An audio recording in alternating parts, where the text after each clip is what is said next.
السلام عليكم ورحمة الله وبركاته. أهلا وسهلا بحضراتكم معانا في حلقة جديدة من برنامج اوعى تكون منهم. معانا النهاردة مع صفة جديدة من صفات المنافقين اللي ربنا عز وجل حذرنا منهم. تعالوا نشوف ايه الصفة دي. وإذا قيل لهم آمنوا كما آمن الناس قالوا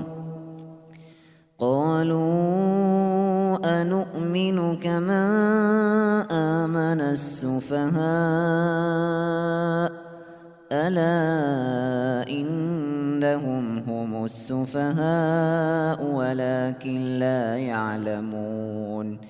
في الصفة دي ربنا سبحانه وتعالى بيتكلم عن صفة للأسف موجودة كتير جدا وحضرتك بتشوفها، وما أنا هحكي لك على الصفة دي هتتفاجئ إن أنت بتقابلها تقريبا كل يوم وأنت ما تعرفش.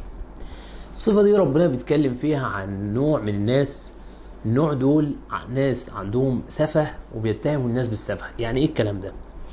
السفه معنى ببساطة علماء اللغة والفقه بيعرفوه هو الشخص سريع الحركة، الراجل اللي قاعد زي ما بيقولوا مش راكز كده، بيتحرك بسرعة، بيتكلم بسرعة، بياخد قرارات سريعة انفعالية مش عارف ايه. فيقول لك الواد ده واد مش راكز كده، واد مش هادي. الشخص ده مش بقى هو بس سفيه، لا، هو بقى عنده مشكلة انه بيتهم كل الناس بالصفة دي. يعني تيجي مثلا قاعد في قعدة تقول له فلان الفلاني مثلا اشترى عربية نوع كذا. عربية يا عم والله ده ولا بيفهم اي حاجة، على فكرة النوع ده من العربيات نوع تعبان جدا ووحش وظروفه مش عارف ايه.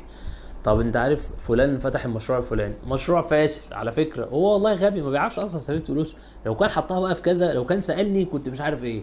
فدايما عنده شعور ان كل الناس ما بتفهمش حاجة، كل الناس ما بتعرفش حاجة، هو الوحيد اللي بيفهم، هو الوحيد اللي بيعرف، هو الوحيد اللي بيفكر، هو الوحيد اللي عنده افكار ما وردتش عند اي حد في الدنيا. فدايما عنده ظن في دماغه وعنده اعتقاد في دماغه ان كل الناس تافهه، كل الناس ما بتعرفش حاجه، اللي فاتح مشروع ما بيفهمش حاجه، اللي عمل كذا ما بيعرفش فيها. اي حد عمل اي حاجه تلاقيه يقعد يسفه لك فيها.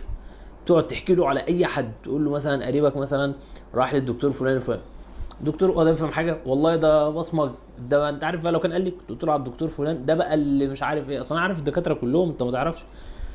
حياته كلها كده، تكلمه في اي موضوع خلقه ربنا تقول له فلان عمل، يقول لك فلان غلطان، فلان عمل، فلان ما بيفهمش، فلان عمل.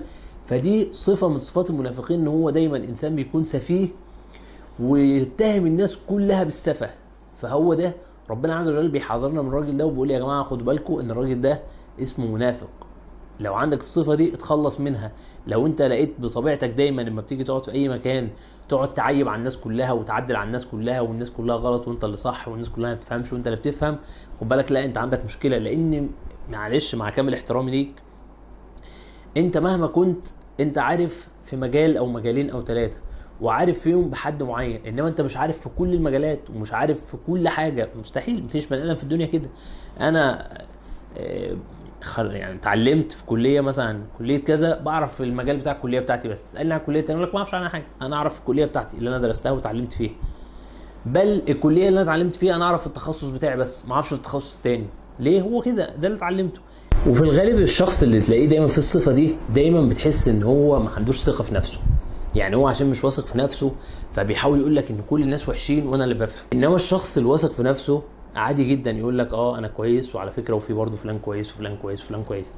ويعني ودي لعل يعني والدي رحمه الله عليه من النصايح اللي اداها لي، قال لي اوعى في يوم من الايام عشان تثبت للناس انك كويس تقعد تشوه في كل اللي حواليك عشان تقول كلهم وحشين يبقى انا اللي كويس. قال لا، انت ساعتها يبقى انت مجرد ان انت احسن من وحشين. قال انما لا، هم كويسين وانت كويس، مفيش اي مشكله. معيش حاجه يعني مش فكره يا انا يا هم، لا، ما ايه المشكله؟ يعني انا مثلا الفيديو ده منزله عندي على صفحتي، ولو دخلت على الصفحه هتلاقيني مشير فيديوهات لمشايخ تانيين ربنا يجزيهم خير، عملوا برامج وانا شايفها كويسه جدا، وبنصح الناس بقول لهم يا جماعه روحوا اتفرجوا مثلا على البرنامج اللي الشيخ حسن الحسيني عامله، اتفرجوا على البرنامج اللي الدكتور محمد الغيظ عامله، البرنامج اللي الدكتور حازم شومان، ولا اي مشكله. ده ما مش فكره بقى ان عشان الناس بتعمل كويس على فكره الشيخ ده ما بيفهمش حاجه والشيخ ده ما بيعرفش حاجه والشيخ لا، ولا اي مشكله.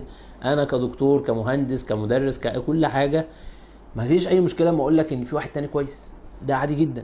فاذا يبقى الشخص اللي دايما بيقعد يسفه من كل الناس، اعرف ان هو بنسبه 90% هو جاهل اصلا ما يعرفش اي حاجه، فبيحاول يداري جهله بان هو يقول لك ان كل الناس وحشين. بحيث يوم ما تقول له طب ما انت وحش، يقول لك طب ما فلان وحش وفلان وحش وفلان وحش وفلان وحش.